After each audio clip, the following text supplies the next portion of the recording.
core al-Qaeda is a shell of its former self. We decimated the al-Qaeda leadership that attacked us on 9/11. It continues to be clear to this day that core al-Qaeda has been decimated. So the administration and the president making it sound like al-Qaeda has been dead and buried for some time. But what about this guy? He's the head of al-Qaeda in Yemen today, claiming responsibility for the attack in Paris. And they're not the only al-Qaeda offshoot we have to worry about today. Lieutenant Colonel Oliver North, Fox News military analyst, wrote the book Counterfeit Lies, and my guest now out of Washington, D.C. Colonel, good morning to you. Good morning, Bill. A lot of concern, as you can see. The French have really stepped up their anti-terror campaign. Expect to see that go on, and now you've got concerns about us here at home. What do you think we need to know and do? Well, first of all, it was a lie when they first spoke those words.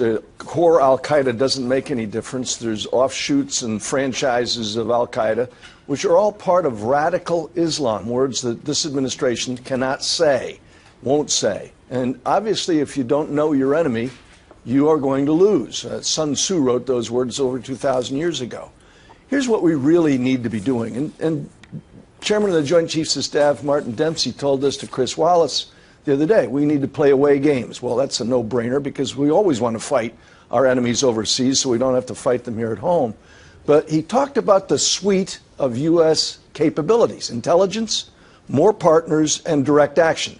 But the United States, we, and our allies have very little human intelligence. In other words, the human that we need would put people into those cells so that they can report on what's really going on.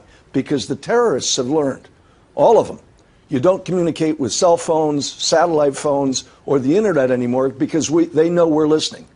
And on top of that, we don't collect intelligence because instead we kill them with Hellfire missiles, to include American citizens, by the way, with missiles instead of capturing and interrogating them.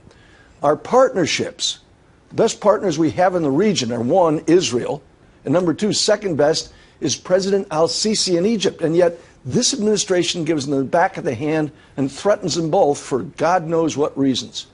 Direct action is great, but we won't even put special operations forces boots on the ground. So it's good to know what we ought to be doing, but we're not doing what we ought to be doing. Back to core al-Qaeda. The result is it's growing. Back to core al-Qaeda. Krauthammer, Yeah. Charles Krauthammer on that. Listen here.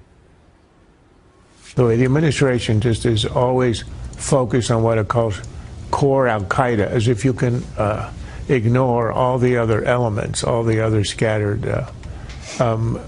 Islamist groups around the world, and you denigrate them as JV. That doesn't wash anymore. That whole phrase now is being seen in a different light, and it's not just Iraq, Afghanistan, parts of Pakistan, Syria. It's Nigeria and it's Chad. And now you've got this group in Libya claiming that ISIS has established a safe haven there as well in the eastern part of that country, kidnapping 21 Christians. That's the report we're getting there. Yeah. And you just imagine what they're going through right now. I mean, you and I have both seen footage that we will never put on the air, shot by ISIS cameramen as they butcher Christians all over every bit of the territory that they've captured in Syria and Iraq. Look, this is radical Islam.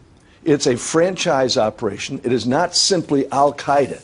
It is Boko Haram. It is al-Qaeda in the Arabian Peninsula. It is al-Shabaab in the Philippines. They resurrected Jamia Islamiyah. It is a global operation. It is radical Islam. It doesn't matter what the name we give it, as long as you understand this is radical Islam globally. What we ought to be doing, quite frankly, focus on protecting the American homeland. And that means reinvigorating the Joint Terrorism Task Forces and encouraging intelligence units like the one in New York where you are. Ray Kelly created it in New York. It's now been abandoned by the de Blasio and Bratton. It's all designed to keep tabs on jihadis, sleeper cells like the ones in the Islamic Jihad organization that threatened my wife and children and targeted them back in the 1980s. Yeah, they're doing it again. And quickly, just to put a fine point on this, in terms of a strategy, and I understand and appreciate what you just said about New York here, but it seems to me that you're saying intelligence right now is the critical factor that we do not have, correct? Absolutely, absolutely. And I think there's a bunch of other parallels. For example, we now know for sure because the French had absolute gun control. And they're stunned that these automatic weapons were in the hands of terrorists. Well, gun control does not work as a strategy for dealing with terrorists. It just disarms the public.